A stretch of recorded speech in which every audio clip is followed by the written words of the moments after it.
요한복음 7장 16절에서 24절 말씀입니다. 신약성경 156페이지, 신약성경 156페이지, 요한복음 7장 16절에서 24절 말씀, 요한복음 7장 16절에서 24절 말씀 제가 봉독해 드립니다. 예수께서 대답하여 이르시되 내 교훈은 내 것이 아니요 나를 보내신 이의 것이니라. 사람이 하나님의 뜻을 행하려 하면 이 교훈이 하나님께로부터 왔는지 내가 스스로 말함인지 알리라. 스스로 말하는 자는 자기 영광만 구하되 보내신 이의 영광을 구하는 자는 참되니 그 속에 불의가 없느니라. 모세가 너희에게 율법을 주지 아니하였느냐? 너희 중에 율법을 지키는 자가 없도다. 너희가 어찌하여 나를 죽이려 하느냐? 무리가 대답하되 당신은 귀신이 들렸도다. 누가 당신을 죽이려 하나이까? 예수께서 대답하여 이르시되 내가 한 가지 일을 행하매 너희가 다 이로 말미암아 이상히 여기는도다. 모세가 너희에게 할례를 행했으니 그러나 할례는 모세에게서 난 것이 아니요 조상들에게서 난 것이라. 그러므로 너희가 안식일에도 사람에게 할례를 행하느니라.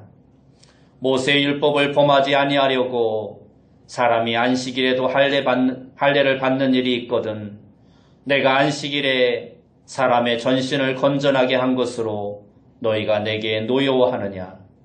외모로 판단하지 말고 공의롭게 판단하라 하시니라. 아멘. 우리 옆에 분들과 인사합시다. 만나서 반갑습니다. 다시 한번 인사합시다. 오늘도 큰 은혜 받으십시다. 오늘 우리가 읽은 요한복음의 말씀을 통해서 바른 신앙생활이라는 제목으로 이 시간 함께 은혜의 말씀을 나누기 원합니다. 사람이 어떠한 종교를 믿게 되면 그 종교의 종교 예식에 참여하는 것이 당연하고 그 종교가 요구하는 행위를 하게 됩니다. 불교인들은 손에 염주를 굴리며 절하는데 이처럼 부처 앞에서 절하는 것도 종교 행위 가운데 하나입니다. 우리는 주일에 교회에 가서 예배를 드리는 것이 종교 행위에 해당할 것이고 기도하는 것도 종교 행위 가운데 하나입니다. 어떤 사람은 40일이나 100일 동안 작정하고 기도하기도 하며 어떤 때는 금식을 하기도 합니다. 또 거액의 재산을 기부하거나 헌금을 하기도 합니다. 이러한 모든 것은 종교적인 이유에서 행한 것이므로 종교 행위라고 말할 수 있습니다. 오늘 말씀은 바로 이러한 종교 행위에 관련한 예수님의 가르침을 이야기하고 있습니다. 지금 예수님은 유대인 지도자들과 바로 이러한 종교 행위에 관한 것을 변론하고 계십니다. 19절 말씀을 보면 예수님께서 먼저 문제 제기를 하십니다. 모세가 너희에게 율법을 주지 아니하였느냐? 너희 중에 율법을 지키는 자가 없도다. 너희가 어찌하여 나를 죽이려 하느냐라고 말씀하십니다. 너희 율법은 너희가 그렇게 존경하는 모세가 너희에게 전해준 것인데도 너희는 왜 그것을 제대로 지키지 않으면서 나를 죽이려 하느냐라고 묻고 계신 것입니다. 그러자 그들이 대답하기를 당신은 귀신 들렸도다. 누가 당신을 죽이려 하나이까 하고 반문을 합니다. 당시에 귀신이 들렸다는 말은 가장 심각한 저주요 욕설이었습니다. 이들이 이렇게 반발하며 예수님에게 욕을 해댄 것은 그만한 이유가 있었습니다. 그들 나름대로는 우리가 얼마나 하나님을 잘 믿고 있고 얼마나 율법을 잘 지키고 있는데 우리더러 율법을 지키지 않는다고 말하고 우리가 당신을 죽이려 한다고 말하니 당신은 미친 사람이라는 것입니다.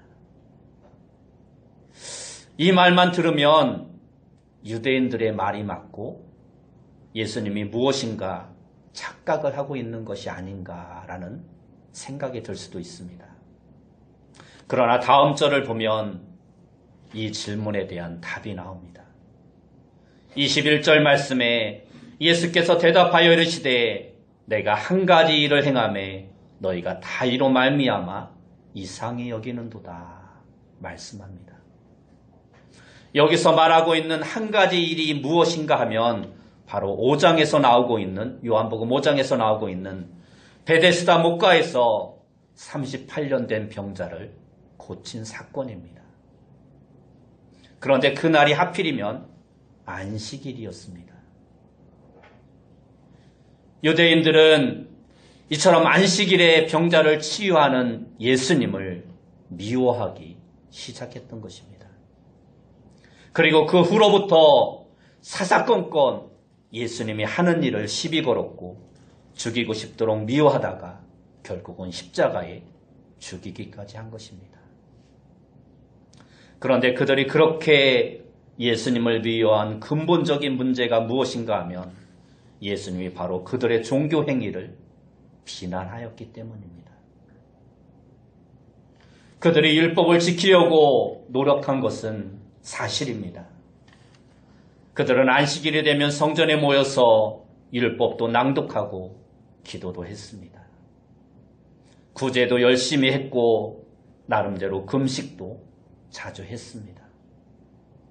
그러나 예수님이 보시기에는 그들 가운데 율법을 지키는 자가 없었던 것입니다. 그들의 율법을 지키는 것은 자신들의 의의를 쌓는 것, 공로를 쌓는 것이라고 생각했고 그것을 지키지 않으면 저주를 받을 것이기 때문에 두려워서 했을 뿐입니다.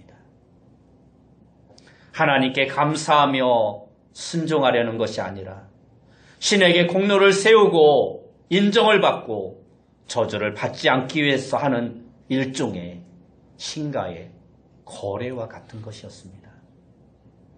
그러했기 때문에 예수님이 보시기에는 그들 중에 율법을 지키는 사람이 아무도 없었던 것입니다. 신앙을 가진 사람은 누구나 종교적인 행위를 합니다. 예배를 드리고 찬송도 부르고 기도도 하고 철야도 하고 때때로 금식도 합니다. 재산의 일부를 헌금하기도 합니다. 그런데 주님은 물으십니다. 너희는 왜 그런 일을 하느냐?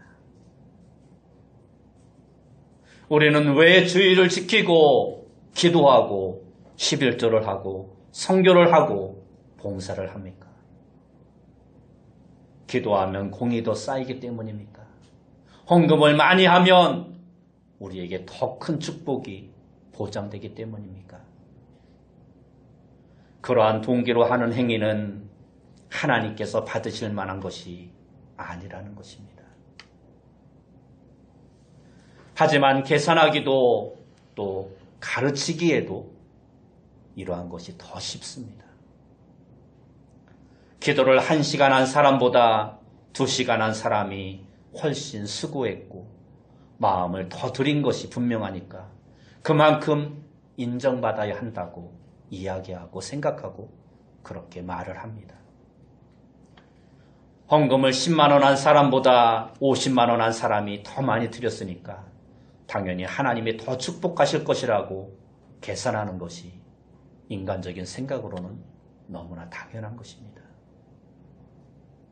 불교에서는 한두 번 절하는 것보다는 적어도 1000배는 해야 부처님이 돌봐주시고 그의 기도를 들어주신다라고 믿고 기독교에는 금식도 한 주간 하는 것보다 적어도 40일은 해야 응답을 받는다고 믿는 사람들이 많이 있습니다. 목사도 그렇다고 가르치는 것이 쉽고 사람들도 그렇게 말해야 수긍하고 쉽게 받아들입니다. 그래서 일시적으로 훨씬 더 열심을 내게 할 수 있는 것입니다. 그래서 세상의 종교들은 다 그렇게 가르치는 것입니다. 인간적인 방법으로 그것이 이치에 맞기 때문에. 그러나 그것은 사실이 아니기 때문에 진짜 하나님의 종이라면 그렇게 가르쳐서는 안 되는 것입니다. 그것은 거짓을 가르치는 것이기 때문이고 실컷 하고도 돌아올 수 없는 헛소구를 강요하는 어찌 보면 사기꾼과 같은 것입니다. 왜인지 아십니까? 하나님이 우리에게 베풀어 주신 생명 주신가, 죄사함과 하나님의 자녀 삼아 주신가, 영생의 축복은 도무지 계산할 수도 없는 것이고 우리를 불쌍히 여기는 사랑으로 거저 주신 것인데 인간이 푼돈 같은 행위를 내밀며 이것이나 받고 하나님이 축복을 해달라고 요구하는 것은 하나님을 모욕하는 것과 같다라는 것입니다. 하나님의 은혜는 100억, 1000억으로도 살 수 없는데 인간이 가진 것을 총동원해도 하나님이 보시기에는 10원어치밖에 되지 못하는데 그 10원을 내밀면서 1000억짜리를 달라고 하면 거래가 되겠습니까? 오래 사정한다고 100억짜리 물건을 거저 주시겠습니까? 그래서 인간이 자기 행위와 공의를 가지고 신에게 나아가는 것은 어찌 보면 신을 모독하는 행위가 되고 마는 것입니다. 인간이 아무리 수고하고 아무리 많이 드려도 하나님이 보시기에는 아무것도 아닌 것이기 때문입니다. 그렇기 때문에 신께서는 헌금을 많이 한 순서대로 인정해 주신다. 기도를 오래 한 순서로 공을 인정해 주신다. 그러므로 공을 쌓기 위해서 열심히 기도하고 복을 받기 위해서 헌금을 많이 하고 천국에 가기 위해서 충성하라고 가르치면 그것은 성도를 속이는 것이고 하나님을 모욕하는 것이라고 말씀하신 것입니다. 그런데 당시 유대인들은 그러한 마음으로 율법을 지키고 있었으니 예수님이 보시기에 그들 중에 율법을 지키는 사람이 단 한 사람도 없었던 것입니다. 22절에서 24절 말씀을 보면 모세가 너희에게 할례를 행했으니 그러나 할례는 모세에게서 난 것이 아니요 조상들에게서 난 것이라. 그러므로 너희가 안식일에도 사람에게 할례를 행하느니라. 모세의 율법을 범하지 아니하려고 사람이 안식일에도 할례 받는 일이 있거든 내가 안식일에 사람의 전신을 건전하게 한 것으로 너희가 내게 노여하느냐. 외모로 판단하지 말고 공의롭게 판단하라 하시느냐 말씀합니다. 당시 율법을 지키기 위해서 안식일에는 아무 일도 하지 않기로 맹세한 그들도 예외가 있었는데 그것은 아들을 낳은 지 8일이 되면 그 8일째 되는 날이 안식일이라 하더라도 구애받지 않고 할례를 행할 수 있었습니다. 안식일에 할례를 행하는 것은 안식일을 범하는 것이 분명했지만 그들은 자식의 건강을 위해서 그렇게 할례를 행하도록 허락했던 것입니다. 그렇다면 몸의 한 부분의 건강을 위해서 안식일을 범하는 그들이 안식일에 한 사람 전체를 온전하게 만들어주신 예수님의 행위를 비난한다는 것은 너무나도 합당하지 않다라는 것입니다. 그들의 행위는 하나님의 은혜가 감사해서 기꺼이 그분께서 기뻐하시는 삶을 살려는 것이 아니라 신이 두려워서 혹은 신에게 복을 받으려고 하는 행위였기 때문에 열심히 한다고 했지만 그것은 스스로 모순만 가득했던 것입니다. 이슬람교를 믿는 사람들은 정기적으로 금식을 해야 하고 하루에 5번씩 그들의 성전이 있는 방향으로 기도를 해야 하며 성지순례를 해야 한다는 등의 5가지 그들이 해야 할 필수 의무가 있습니다. 그렇게 해야 그들은 천국에 간다라고 믿고 생활을 합니다. 그런데 무엇보다도 결정적으로 천국에 갈 수 있는 쉬운 방법이 있는데 그것이 바로 순교라는 것입니다. 그래서 지하드라는 전쟁에 앞다투어 자원을 하는 것입니다. 이슬람을 위해서 순교하면 그 즉시 천국에 간다라는 주장을 믿고 폭탄을 몸에 두르고 기꺼이 자살을 하는 사람들이 넘쳐나는 것입니다. 오늘날 세계에서 그렇게 자살 폭탄 테러가 일어나는 것이 그렇게 해서 순교하면 그들은 곧 천국에 간다라고 믿기 때문입니다. 예전에 미국에서 자살 폭탄 테러로 죽은 범인의 아내가 자국 TV 방송에 나와서 나는 내 남편이 자랑스럽다. 그는 이 전쟁에서 매우 위대한 임무를 수행했다. 알라께서 그의 순교를 받아들여 주실 것이다. 라는 인터뷰 내용이 방송에 나온 적이 있습니다. 이처럼 대다수 이슬람을 믿는 사람들은 이렇게 자기 생명을 내던질 각오로 가지고 있는데 그 이유가 무엇이냐 하면 그렇게 죽으면 천국에 갈 수 있고 신을 위해서 그렇게 죽으면 77명의 처녀와 천국에서 영원히 살 수 있다라는 그들의 신조를 믿기 때문입니다. 그렇게 죽은 사람은 천국에 가서 77명의 처녀와 영원토록 산다라는 교리가 있다라는 것입니다. 모슬렘만 그런 것이 아닙니다. 중세 기독교도 십자군 전쟁을 하면서 그 전쟁에 참가하면 조상들이 지은 죄까지 그들의 죄가 한꺼번에 용서받는다라는 주장을 펴서 수많은 군사들을 모집했습니다. 자신의 죄뿐만이 아니라 조상들의 죄까지 전쟁에 참여하면 용서받는다고 하는데 누가 전쟁에 참여하지 않겠습니까? 그러나 이 모든 것들은 거짓된 내용들입니다. 벌써 2019년도도 2달이 지났습니다. 추운 겨울이 지나고 이제 따뜻한 봄이 오고 있습니다. 돌이켜보면 우리 교회 성도님들은 신앙생활을 참으로 열심히 잘하십니다. 각자 맡은 자리에서 아무 불평 없이 봉사도 열심히 하고 어려운 가운데서도 헌금도 열심히 드리고 있고 거의 대부분의 성도들이 매주 빠지지 않고 예배에 참여하고 있습니다. 그런데 우리는 이것으로 만족하지 않고 늘 새해마다 더 잘하자고 새 결심을 합니다. 올 한 해에는 소원을 이루는 교회로 하나님의 소원과 교회의 소원과 우리 개인의 소원을 이루는 한 해가 되기를 위해서 또 열심을 내고 있습니다. 그런데 우리는 왜 이렇게 열심을 내고 있습니까? 우리가 열심을 내는 그 이유가 무엇입니까? 혹시 사람들로부터 공을 인정받으려는 것입니까? 아니면 이렇게 하면 하나님이 더 큰 복을 내게 주실 것이라는 것을 믿고 선행을 투자하는 것입니까? 농사를 지으면 가을에 추수하듯이 미래 자녀를 위해서 미리 복을 지어놓는 것입니까?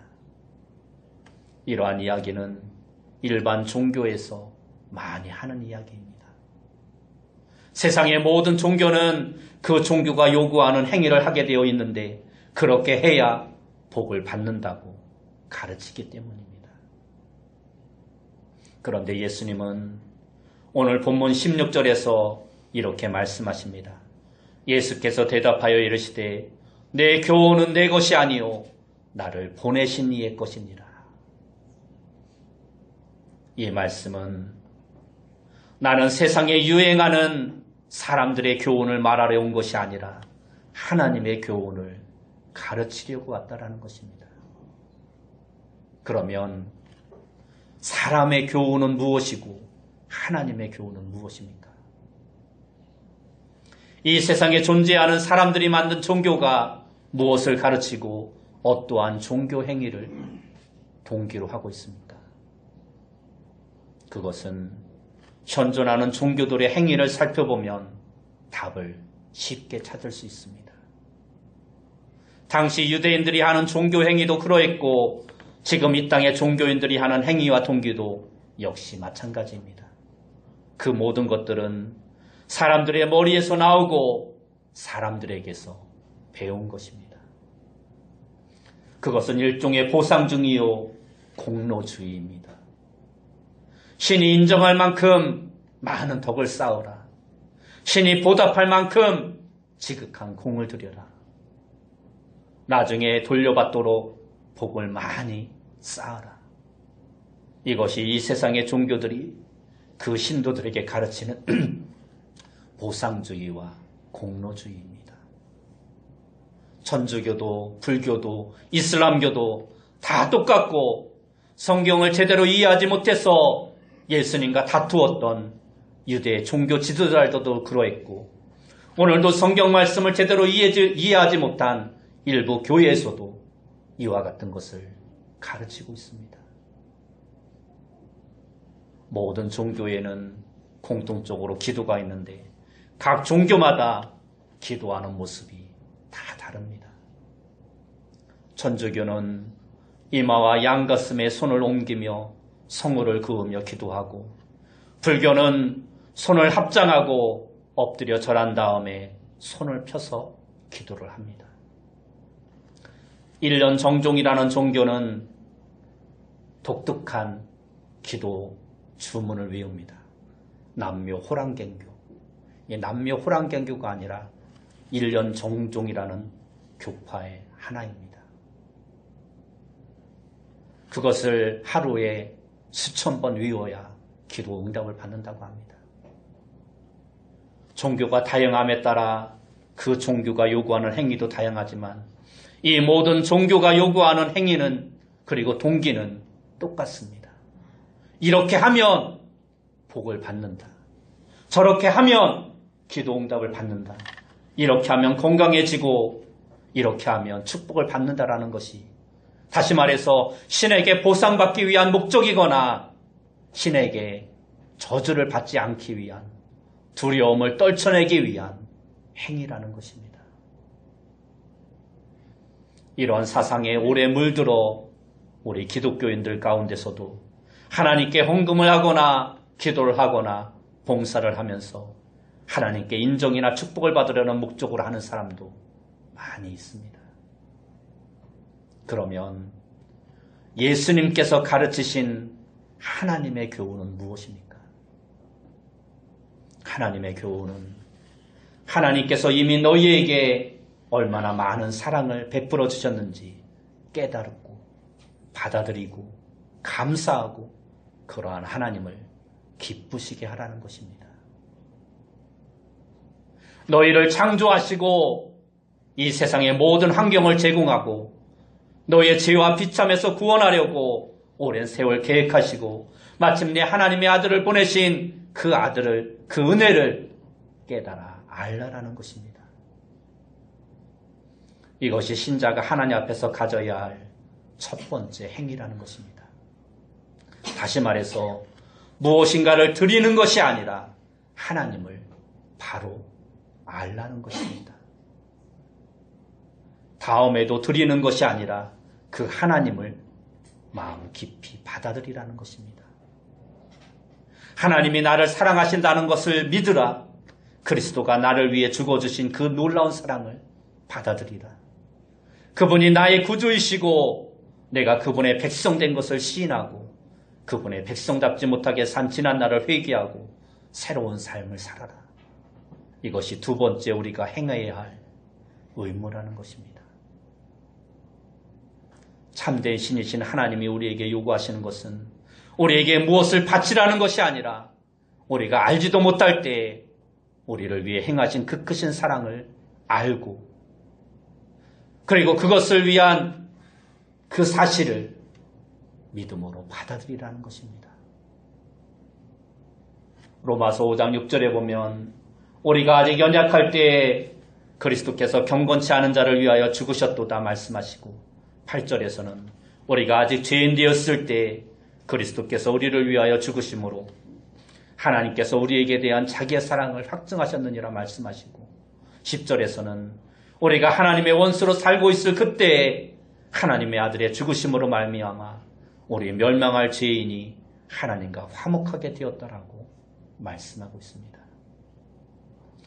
요한일서 4장 19절은 우리가 사랑함은 그가 먼저 우리를 사랑하셨음이라라고 말씀하십니다. 그러니까 하나님이 우리에게 요구하시는 진짜 믿음의 바른 신앙 행위는 신이 인정할 만한 어떠한 공로를 우리가 세우는 것이 아니라 하나님께서 못난 나를 위하여 행하신 그 위대한 사랑을 깨닫기부터 해라. 그리고 그것을 믿음으로 받아들이라는 것입니다. 요한복음 6장 28절 말씀에도 보면 우리가 어떻게 하여야 하나님의 일을 하오리까? 라고 사람들이 예수께 나와 묻습니다. 우리가 어떻게 하여야 하나님의 일을 하오리까? 29절 말씀에 보면 하나님이 보내신 일을 믿는 것이 곧 하나님의 일이니라 예수님께서 말씀하십니다.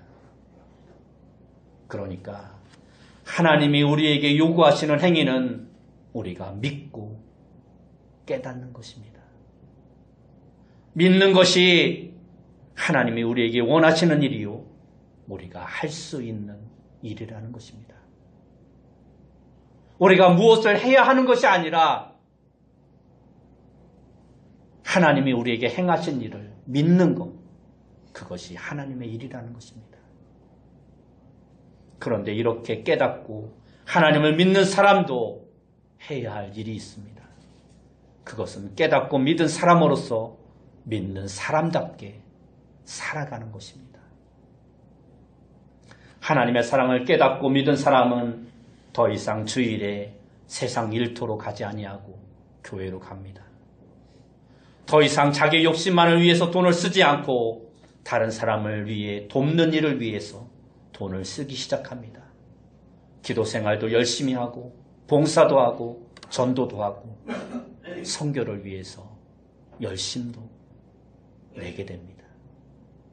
그러나 이제는 그렇게 하는 이유가, 그렇게 하는 동기가 다른 것입니다. 그러한 일들을 하는 이유는 하나님께 인정을 받아야 하기 때문이 아니라 이미 받은 은혜와 구원이 너무 크고 감사해서 하나님을 기쁘시게 해야겠다는 생각 때문입니다. 다시 말해서 동기가 아주 순수하다라는 것입니다.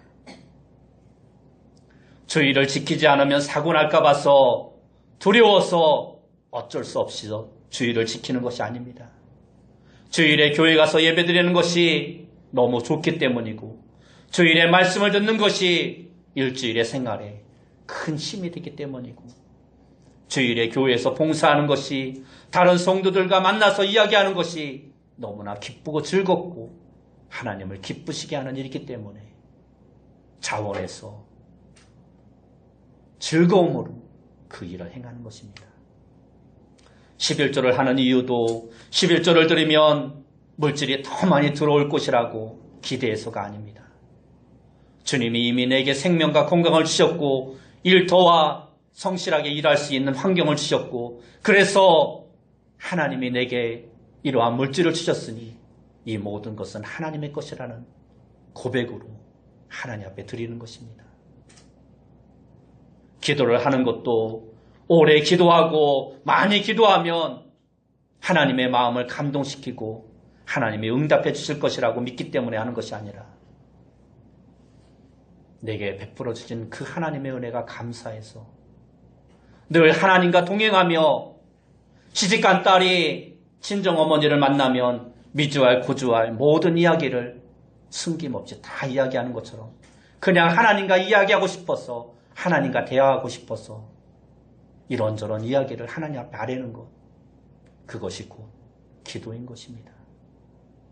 내가 필요해서 내 기도의 시간을 어쩔 수 없이 태워야 하기 때문에 하는 것이 아니라 늘 하나님과 함께하고 싶어서 하나님과 대화하고 싶어서 하나님과 이야기하고 싶어서 기도해야 한다는 것입니다. 이렇게 하면 그것을 명하신 하나님께서 나의 모습을 보시고 기뻐하실 것이라는 믿음도 우리에게 있어야 합니다.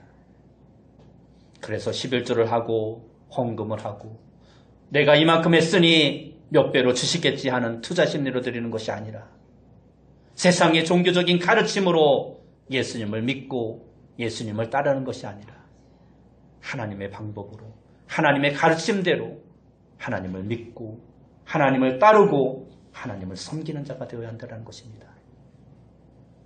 그러니까 하나님께서 원하시는 행위가 무엇입니까?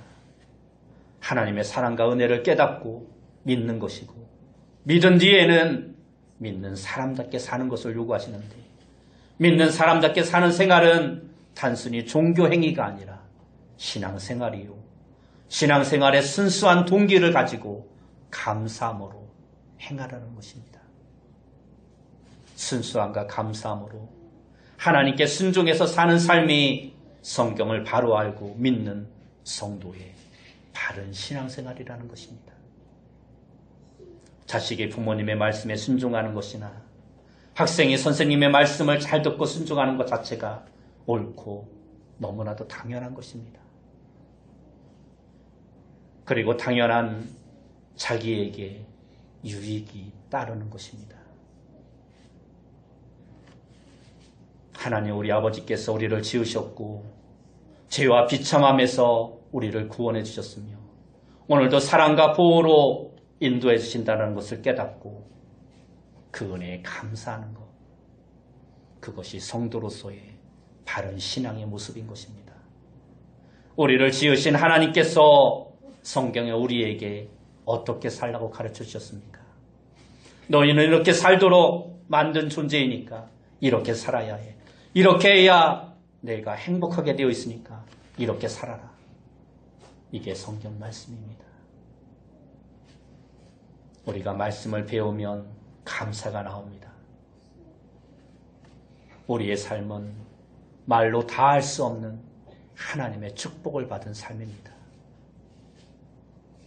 우리가 마땅히 신자로서 해야 할 옳은 삶을 우리는 살아가는 자가 되어야 합니다. 하나님의 사랑을 받은 하나님의 백성은 하나님의 백성답게 살아야 하기 때문에 그렇게 사는 것일 뿐입니다. 이것은 종교 행위가 아니라 신앙 행위가 되어야 하는 것입니다. 오늘 우리의 삶은 어떻습니까? 종교 행위에 만족하고 있지는 않습니까? 세상 사람들이 믿는 다른 종교처럼 하나님 앞에 저주받지 않기 위해서 하나님께 더 많은 복을 받기 위해서 하는 종교 행위에 그치고 있지는 않은가.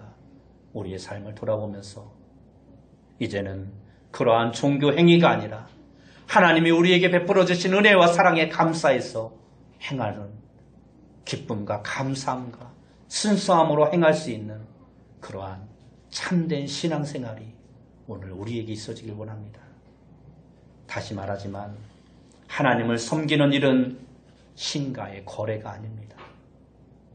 이렇게 하면 복을 주시겠지. 주의를 지켰으니까 사고나지 않겠지. 11조를 많이 드렸으니까 더욱더 축복해 주시겠지. 이만큼 기도했으니 하나님이 내 기도에 응답해 주시겠지. 이러한 것들은 다 종교 행위입니다. 그러한 삶이 아니라 구원의 은혜를 받은 사람이 내가 알지도 못할 때 베풀어 주신 하나님의 크신 사랑을 깨닫고 너무나 감사해서 주님이 가르치신 대로 믿고 살아가며 자원함으로 감사함으로 기쁨으로 하나님을 예배하고 하나님을 섬기고 하나님을 위해 봉사하고 더욱더 주님이 원하시는 삶을 살아가며 어떻게 하면 더 하나님을 기쁘시게 해드릴 수 있을까?